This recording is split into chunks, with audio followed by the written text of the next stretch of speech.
Hey, what's good, guys? Austin here, or Luna. So today's story slash video is wild. It's insane, if you can tell by the title. It's definitely one of my favorites, and it's one of those moments where I'm like, damn, dude, I was really stupid back then. So yeah, I hope you enjoy this story time, and I hope you can listen and laugh at my stupidity and learn from it and not make the same mistakes I do in these story times. I hope you enjoy it. Let's jump into it. So, today's story time all takes place back when I was 16 years old. Now, I've talked about it on this channel about 9 million times now. Maybe not that much, but quite a few.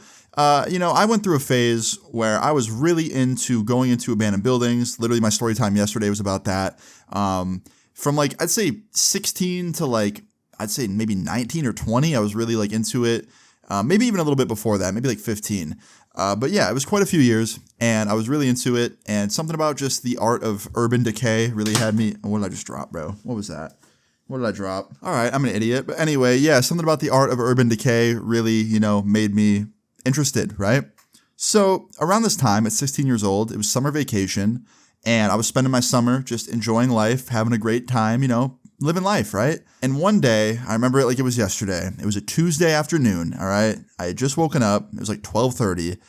I showered, got ready for the day, and as I was getting out of the shower, my homie Alex texted me. Alex was somebody that I was best friends with at the time, very close with him, still one of my close homies. I see him from time to time.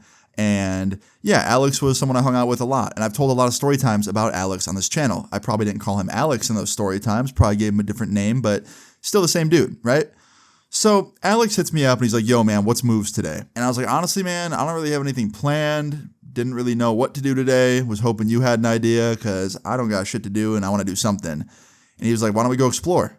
And when he said that, that usually meant explore a building. And I was like, yeah, dude, I'm with it. So me and Alex ended up linking up 45 minutes later. He came to my house and we were just kicking it at my house for an hour or two. And then after that, we went and picked up another friend of ours. Now this friend I was a little less close with. I knew him through Alex. He was a mutual friend. We'll just call him Dylan, okay? Now, honestly, I didn't like Dylan very much. Now, I don't really say that about a lot of people, right? Most people that I meet on a day-to-day basis, I'm cool with. And I'm friendly, and as long as you're nice to me, I'll be nice to you, right? I'm never going out of my way to not like somebody, right? But Dylan, I hung out with him quite a few times up until this point. And every time I hung out with him, I would regret it. Every time Alex would invite him to hang out with us, it would just always suck and he would make it not fun. Now I'll give you some examples. The first time Alex ever invited Dylan to hang out with us, we went to the store together to get some food. And at the store, he randomly decided to steal something behind our backs. So we didn't know he was stealing something. And he got us all kicked out by security. And then the next time we hung out with him, he was yelling really bad words at the top of his lungs in another store that we were in and got us kicked out of that store. He was literally just screaming all these random words that would get me demonetized if I said them in a row. I just couldn't believe it. I was like, dude, what are you fucking doing? And he's like, I'm just seeing if I get kicked out. And guess what? They fucking kicked us out. Not just him either. It was me, Alex, and him. We all got kicked out over Dylan's bullshit. So yeah, I didn't like him very much. Every time we hung out with him, we'd get in trouble, and it was definitely not worth it. So yeah, when we picked him up and we linked up with him on this day, me and Alex, I was a little bit disappointed, I can't lie. But I'm not going to be a dickhead and be like, oh, we can't hang out with him, Even though I didn't like him very much, I also didn't despise him or hate him. So I was like, okay, you know what? I'll give him another chance. Maybe he'll be cool on this day, right? Maybe he'll not get us in trouble on this day. Boy, was I fucking wrong. Holy shit. Little did I know, Dylan was about to absolutely get me in the most trouble I'd probably been in up until that point that summer. So we picked Dylan up, right? And the first thing he says when he gets in the car, he's like, yo, do you guys have a building to explore yet? And I was like, nah. And he goes, all right, good, because I have the perfect one, bro. This shit's newly abandoned. It's a brand new spot. And guess what? It's an abandoned police station. And me and Alex both look at Dylan and we're like, what? And Dylan's like, yeah, man, an abandoned police station. It's so sick. They left everything behind. It's crazy. And he's hyping this place up, right? And it sounds really cool.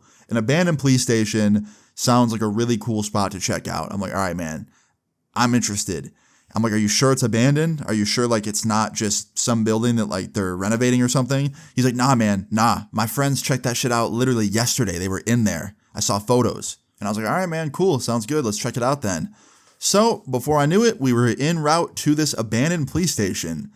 Now, upon pulling up, This place did not look very abandoned. Well, it kinda did, kinda didn't. I'll explain.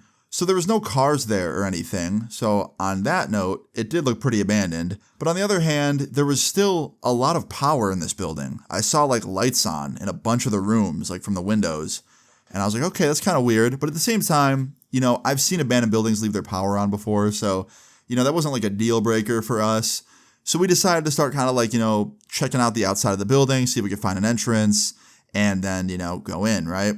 Now, we end up walking along the edge of this building in a circle probably about 3 or 4 times, and we can't find a way in. So Dylan ends up texting his friends, the ones that had like went there recently, and they told him that there was a window in the back that was unlocked. So that's what we started checking out. We were checking out the windows, and guess what? They were all locked. Whatever window these guys went through was not unlocked anymore.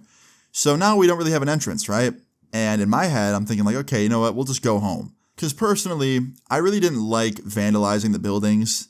I was there to explore them. I didn't want to like break shit or like force my way into them. If they had an entrance, I would go through it. But me personally, I never liked creating an entrance. I didn't like breaking the windows or like breaking the doors or something to try and get in. Because then you're not just trespassing, you're vandalizing it. And I wasn't trying to get in more trouble than I already would be in if I got caught. So yeah, I asked Alex and Dylan. I was like, okay, well, we can't get in. Like, we leaving? And then Alex is like, yeah, probably. And then Dylan goes, fuck no, we're not giving up that easy. Watch this shit. And this man bends down, picks up a giant cinder block that was in the parking lot, and proceeds to fucking throw it through a window and shatters the window. Now, immediately, me and Alex are like, yo, what the fuck, dude?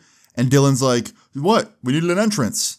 I'm like, yeah, bro, but like, look at what you did. Look at this fucking mess, man. Like, what if someone upkeeps this building or something? Like, they show up tomorrow and see this shit. And he's like, well, they'll clean it up. They get paid to do it anyway. And I was just like annoyed, man. I was already annoyed with Dylan. I was just pissed off. But Dylan proceeds to start climbing through and going to the building. And then Alex is like, all right, man, well, what's done is done. Let's just go in and check it out quick. So then me and Alex follow behind him. And we shouldn't have did that. We should have just like left. Honestly, we should have left him there. But we didn't. We went in the building with him and we started exploring. And I won't lie, man. This place was cool. Like, there was all this stuff left behind. Pretty much nothing was taken, right? Like, this building didn't look very abandoned. There was like an office room with all these desks and paperwork and stuff just sitting there. There was holding cells like in this hallway, and there were still things in those as well. And like every room we went into, there was a bunch of stuff, right? And I'm just like shocked by all of this. I'm looking around like, wow, this is crazy. And we end up exploring the entire first floor, and nothing really happens, right? Nothing really crazy. But then we get to the second floor. We get up there, and up there was a lot more like offices and stuff. And we're looking through it, and all of a sudden, out of the corner of my eye, out of one of the windows, I see 2 police cars pull into the parking lot of this abandoned police station, right? And I'm like, what the hell? Why are there cops outside? That's not good. And then I see 2 more police cars pull in. And then 2 more police cars pull in. And I'm like, oh, we're fucked. We are absolutely 120% fucked. And I tap Alex on the shoulder and I was like, yo, look outside. And he goes, what the fuck? That's a lot of cop cars. And then Dylan looks out the window and he's like, fuck, dude, fuck. We gotta leave. We gotta leave right now. Let's go. So we start running down the stairs, but it was too late, man. They had the building surrounded and we could not get out. And I'm just like standing there, just defeated and angry. And I can't lie, I took my anger out on Dylan. I was like, Dylan, you're a fucking idiot. He's like, what did I do? I'm like, bro, you said this place was abandoned? And it doesn't seem very fucking abandoned, man. Cops are here. And he's like, man, I swear it's abandoned, man. Like, my friends were in here the other day. Like, I promise it's abandoned. And I was like, well, man, this building must have some sort of alarm system or something because there's cops outside and they're waiting for us. And right after I say that, they get on their little, like, megaphone thing and they're, like, yelling at us to come out. And we're all shitting ourselves. And we start walking towards the room that had the window that was broken that we came in through. And as I'm walking there with my friends, I was like, Dylan, why the fuck would you break that window, dude? Like, this could have gone so much better, but because you broke that window, they're going to be pissed.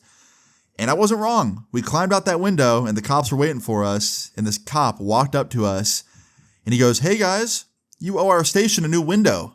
And literally me and Alex both looked at Dylan, and Dylan looks at the cop and goes, yeah, I'm sorry, officer. Like, this was my doing. Don't blame my friends. So that was nice of him, you know? At least he took the blame, because it was his fault. Because I'd be mad if he didn't, and then we got in trouble for it. But the cop goes, "What are you guys thinking? Breaking into our station like this? Like, are you stupid? Like, usually the criminals break into like stores, not our police stations." And I spoke up and I was like, "We thought this building was abandoned. At least he did." And I pointed to Dylan. And yeah, we like to explore abandoned buildings. We didn't want to vandalize it or anything. Like, that was not our intention. Like, trust us. And the cop goes, "This building is not abandoned. It was being treated for pests. We had an exterminator in here for a few days. That's it. This isn't some abandoned building that's been sitting here, if you couldn't tell by all the lights being on and all the stuff inside that you guys probably saw.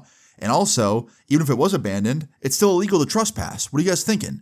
And we're all just kind of silent, and we're standing there in defeat. And I felt so stupid because this building wasn't even fucking abandoned. All that shit that was in there, all the stuff where I was like, "Oh, it was so cool, they left it behind." It wasn't left behind. It was just there because the building was still very much an operating police station. They just had an exterminator coming through for a few days. Anyway, the cop ends up calling all of our parents, and they come down and proceed to, talk to the police, and my mom looked pissed at me. And eventually, after the cops talked to our parents for a little bit, they told us what was going to happen. And believe it or not, me and Alex got let off very easy. So me and Alex weren't getting charged because, we were kids and we didn't break the window. They actually let us go. Granted, we still got a shit ton of trouble with our parents. That was a whole different punishment.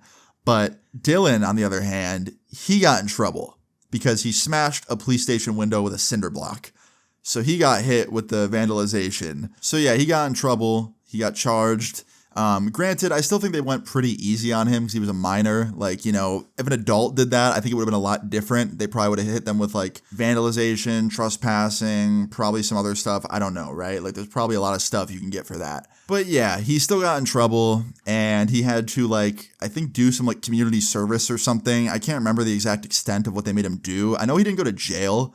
But I do remember he got in trouble with the police and got charged and had to do something about it. I think he either had to do a short stint of community service or probation or something. But yeah, man, he got in trouble. And honestly, I think it's pretty valid. He threw a fucking cinder block through their window. While I do think that we were also in the wrong for crawling through that broken window, at least we didn't throw the cinder block. I think the cops were just the most upset about that.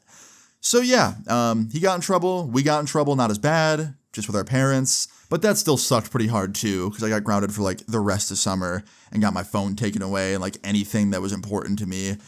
So that sucked. And anything I wanted to do for the rest of that summer, I either had to go with my parents or with my brothers or sneak out, which obviously don't do that. But, I snuck out a little bit that summer. Okay. There's some other stories that I can tell about that. I might tell one tomorrow. Who knows? But yeah, guys, in the end, we were luckily okay. And it could have been a lot worse, but it was still pretty bad in my opinion. There's a very simple moral to this story. Don't go breaking into a police station. That's pretty stupid. Even if you think it's abandoned, don't do that. But yeah, guys, that's the end of the story time. I hope you guys enjoyed it. If you guys enjoyed listening to this, please leave a like on the video. I'd really appreciate it. Feel free to leave your story times in the comments down below. And subscribe if you're new. I'll see you all later. Peace. Take his 401k and I'll put it on my wrist.